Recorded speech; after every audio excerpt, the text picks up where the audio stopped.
বিবাহ বন্ধনে আবদ্ধ হলেন জাতীয় নাগরিক কমিটির মুখ্য সংগঠক সার্জিস আলম। শুক্রবার তিনি বিয়ে করেছেন বলে জানা গেছে। সার্জিস আলমকে অভিনন্দন জানিয়েছেন যুব ও ক্রীড়া উপদেষ্টা আসিফ মাহমুদ। নিজের ভেরিফাইড ফেসবুক পেজে দেওয়া এক পোস্টে আসিফ মাহমুদ একটি ছবি পোস্ট করে লিখেছেন, নবজীবনে পদার্পণে অভিনন্দন সার্জিস ভাই। আসিফ মাহমুদের পোস্ট করা ছবিতে তথ্য ও সম্প্রচার উপদেষ্টা নাহিদ ইসলাম, উপদেষ্টা মাহফুজ আলম ও বৈষম্য বিরোধী ছাত্র আন্দোলনের আহ্বায়ক হাসনাত আব্দুল্লাহকে দেখা যায়। ছবিতে সাদা শেরওয়ানি এবং পাগড়ি পরা অবস্থায় দেখা যায় সার্জিসকে।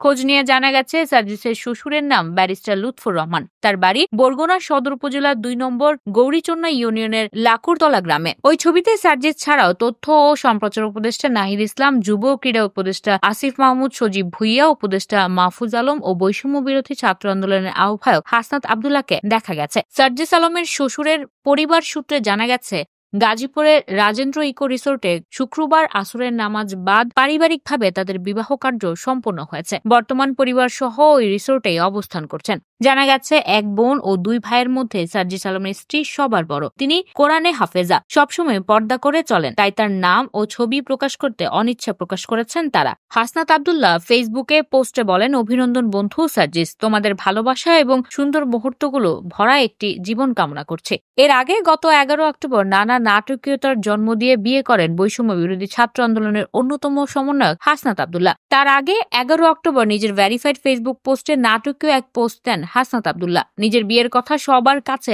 আড়াল করতে এই নাটকীয়তার জন্ম দেন হাসনাত ও অন্য সমন্বয়ক সহ সমন্বয়করা। সার্জিস আলমের জন্ম পঞ্চগড়ে 1998 সালের 2 জুলাই। তিনি BF শাহীন কলেজ ঢাকা থেকে HSC পাশ করেন। এরপর 2017 সাল থেকে ঢাকা বিশ্ববিদ্যালয়ের প্রাণিবিদ্যা বিষয়ে অনার্স ও মাস্টার্স সম্পন্ন করেন। ঢাকা বিশ্ববিদ্যালয়ের ডাকসু নির্বাচনে ছাত্রলীগের প্যানেল থেকে অমর একুশে হল সংসদে সদস্য পদে জয়লাভ করেছিলেন।